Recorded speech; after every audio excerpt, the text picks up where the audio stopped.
things you like to know is that the Lord is very happy that we're able to come to church and that people make an effort after the pandemic to form that community again and to not to maybe use the excuse that, well, maybe I have to be careful or may I stay home. It's on television.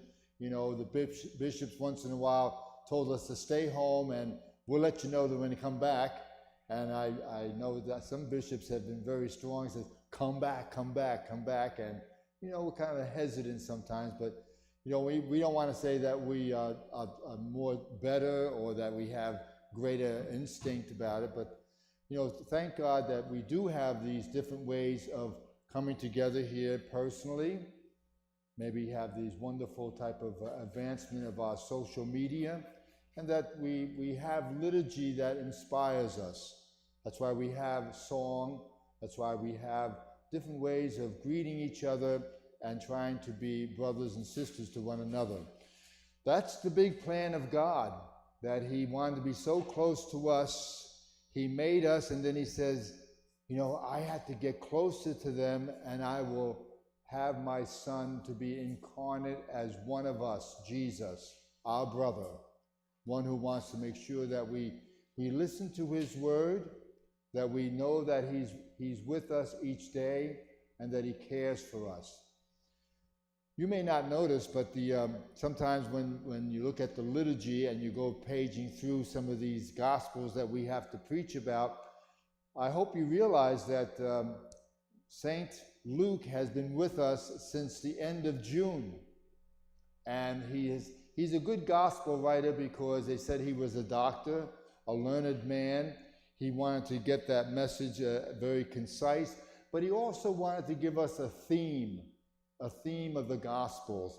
And the Gospels have been wonderful things of miracles that Jesus has done. They've been wonderful type of teaching moments in which he says, I want to teach you a parable. I want you to mull over this for the week. You know, the prodigal son, the good Samaritan. You know, don't put your, you know, all your eggs in one basket and everything and expect everything to be perfect and everything. So those are the things that the learning process that Luke has been giving us in these last several months. So if you get a chance, you want to hear some of those sayings of Luke and everything, just to think about what we've been saying since June and everything, we're kind of inspired that it gives us a theme. It gives us a situation, whether it be something that's, you know, like here's a parable, here's something to chew on for this week and everything. So we're glad about that. And now, in some of the gospel, he has a certain person that he wants to say, can we be like that person? The Good Samaritan, that's a couple weeks ago. Today we have the Samaritan who came up to Jesus to thank him that I am cured. And Jesus kind of just has a little query and says, weren't there 10 people? Where are the other 9? Where's that gratitude? Did they think that maybe somehow by showing themselves to the priest, that's the ultimate authority of the whole place? Or they realized that something came from Christ himself. And that was probably a great revelation to the Samaritan man who'd been a leper all his life, away from the community. He has an opportunity to have new life. It's almost like he resurrected into a new type of person because he was cured of his illness and that he could return to his family. That's what we want to do. We want to have the same ability to somehow in our own lives, people that we meet each day. See, we can say this is a wonderful, secure little area. We have our pews, we have our place, we know exactly what we're going to do. Sometimes we have an idea of what the liturgy will be next week, what songs will be played. And so we're comfortable in everything. But you are the people, we are the people who meet people every day in our work, in our shopping centers, in our stores, in our families.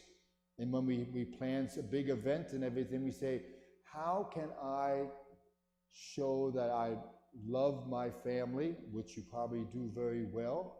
How can I show that I love my neighbor, which we try and strive to do? How can we show as a church, which we are getting better at, that we have different type of drives, we have awareness, we have awareness that people go on the streets, they have a light jacket in the midwinter and they're freezing. They can't say much, they have no authority, they have no voice, they have a situation they can't get out of. But all of a sudden, if someone says, here, can I give you this?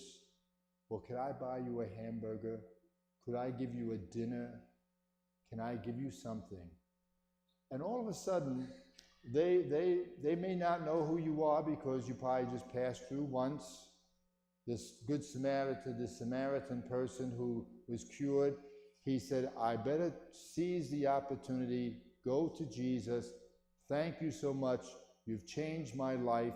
You've made a whole new kind of opening that I'm going to have a wonderful thankfulness that God blessed me by having you come into my life. So we say, God bless us that we have Jesus in our life, but also let's not just simply say, well, God bless me. But then what do I do with that blessing? How can I be Christ to one another? That's the hard reality. And I think we have a good image of Christ as the one who says, I got your back, you can count on me, I will never let you down, I'll be always there when you have any type of difficulties. I'm full of forgiveness, I'm full of love, and I care for you, and I will make sure that you will be in the heavenly kingdom one day when my Father calls you back to eternity.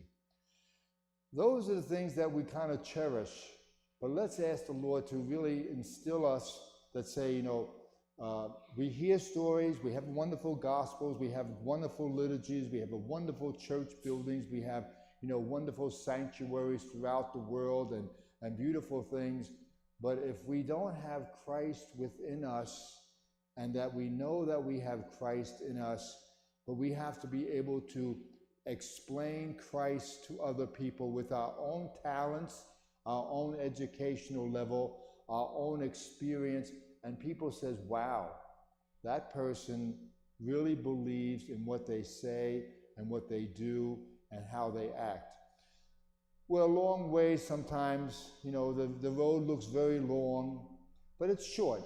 We do it with ourselves by participating this morning, by our song, by our determination to say, this is the greatest thing in the world. I'm going to receive the greatest gift of the Eucharist. And what do I do with that gift? But only to think one thing, I want to give it to others.